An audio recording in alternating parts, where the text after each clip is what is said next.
Doing my English reader adventure with books back exercise. पिछले video में हमने adventure with books पूरी poem पढ़ी थी। आई होप आपको समझ आ गई होगी। So let's start the back exercises. On the basis of reading of the poem complete the following sentences. Books take the speaker to exciting rides. The speaker is the captain of the ship in which he travels. He is a bold and free person. It is he who will decide what places to visit. इन दोनों का second और third एक ही line में answer आपको मिल जाएगा। I am the captain bold and free. Speaker captain है और वो बोल्ड एंड फ्री है। The speaker invites everyone to sail magic ship. Sail the magic ship. The speaker invites everyone to sail the magic ship. Books can easily cross hills and desert sands. Cross क्या करती हैं books? Hills and desert sands. And visit करती हैं to lands of snow or jungle trees. So please don't be confused in it. Books take its passengers to exciting rides. A zoo is a home for animals. Birds and animals are not free to roam in a zoo. इधर लिखा हुआ है not free to roam. Birds and beasts या birds and animals भी कह सकते हैं आप.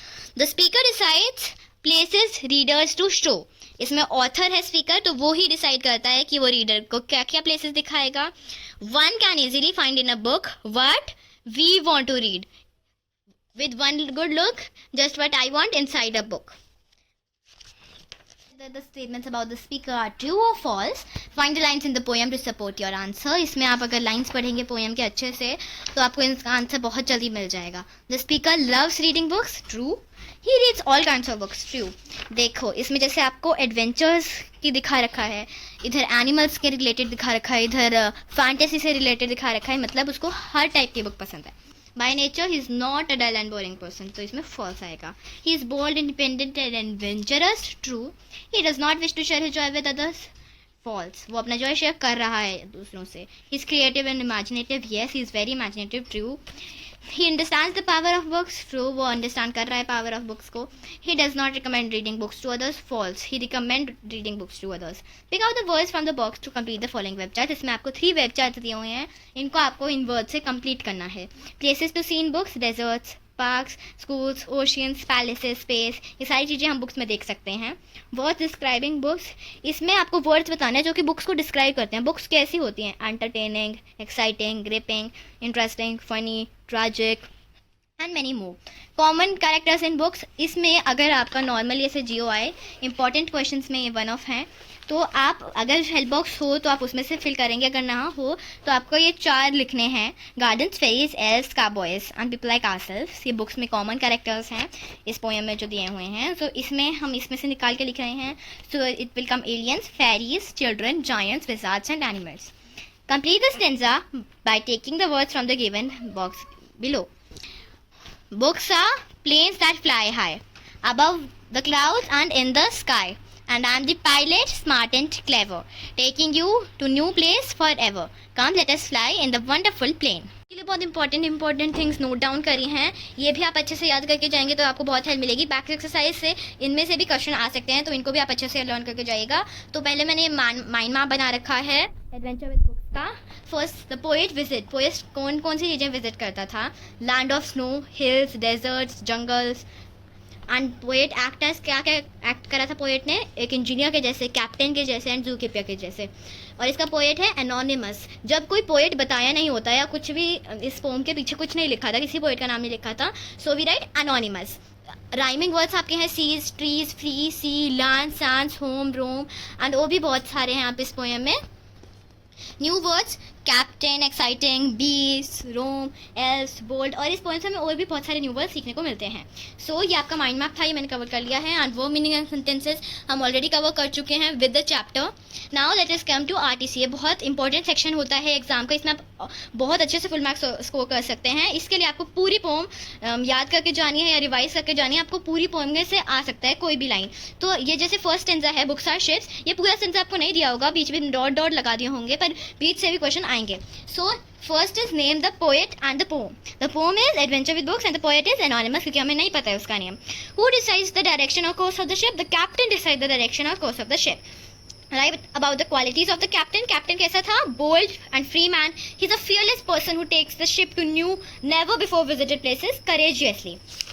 और ज़रूरी नहीं है कि यही वाले आर्टिस्ट आए, कोई भी लाइन आ सकती है। These are just example. Second आपका एग्जाम्पल है बुक्स आर जूज, ये सेकेंड थर्ड सेंस है आपका, एंड इसकी लास्ट लाइन लिखी हुई है let us visit in the जू।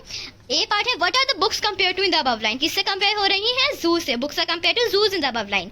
Who is not free to roam, कौन फ्री नहीं है रोम करने के लिए? The birds and beast kept in the zoo are not free to roam. Who is I in the above line, आई आपको इसमें नहीं दिख रहा है पर इस टेंजा में था, आप अच्छे से रीड करें तो who is I in the above line? The zoo keeper poet is the I in the above lines. अब आपके क्वेश्चन आंसर्स आ चुके हैं, कई मैंने इंपॉर्टेंट क्वेश्चन लिखे हुए हैं इसमें।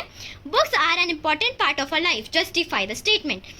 Answer, books are an important part of our life as they give us knowledge and teach us moral value that stay with us throughout our lives. They are our best friends who guide us and remain true as long as we live. वो हमारे best friends होते हैं.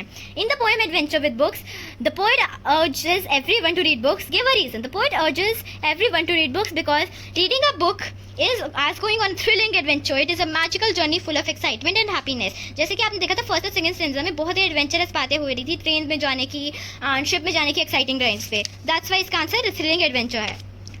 Right about the central idea of poem adventure with books. क्या central idea था इस pome का? इस pome का सेंट्रल आइडिया था everyone should explore the amazing world of books and discover the Joy of reading. Question 4. The poet refers to the book as the magic ship and magic train. Give reason. The poet refers to book as the magic ship and magic train because just like the means of transport, books can also take us to lands of snow, desert, hills, etc. When we read a book, we magically get transported to the worlds depicted in the books, be it to the ancient kingdom, imaginary lands of fairies, the world of nature, or into the future. Hence, books are like the magic ship and magic train. On the basis of your reading of the poem, write a few lines about the nature of the poet. Answer. After reading the poem Adventure with Books, I think the poet is a person who loves reading all kinds of books and he fully understands the power of books. He is also a bold and independent and adventurous person who loves to explore new places and do new things. He is a creative, imaginative person who finds immense joy in reading and he wishes to share his joy with others. Books are more valuable precious gems. Elaborate. Books जो है कैसे jewels जैसे precious हैं. Books are indeed more valuable than jewels. Books तो वैसे तो बहुत ही ज़्यादा वैल्यूएबल हैं, ज्वेल्स से भी ज़्यादा. They are just not ink on paper but they are trustworthy friends. They are full of knowledge and wisdom and always guide us, encourage us, motivate us and entertain us. They are friends who stand by us through thick and thin and hence they are priceless. तो यहाँ पे आपके questions खत्म हो चुके हैं. Now let us see some important questions of this poem. So इसमें से एक क्वेश्चन बन सकता है कि जैसे शिप ऑन ट्रेन्स पे गया था ऑथर, तो उसने किस किस प्लेसेस में गया था? He visited lands of snow, jungle, trees, crossing hills and desert sands. तो ये आपका आंसर होगा. अगर उसमें दिया हो कि फुल सेंटेंसेस में लिखना है तो आप फुल सेंटेंसेस में लिखेंगे, वरना आपके मार्क्स डिडक्ट हो सकते हैं. और वैसे भी मैं आपको एडवाइस करती हूँ कि आप फुल सेंटेंसेस में लिखिए, इससे आपको और हेल्प मिलेगी और आप और मार्क्स को कर सकते हैं.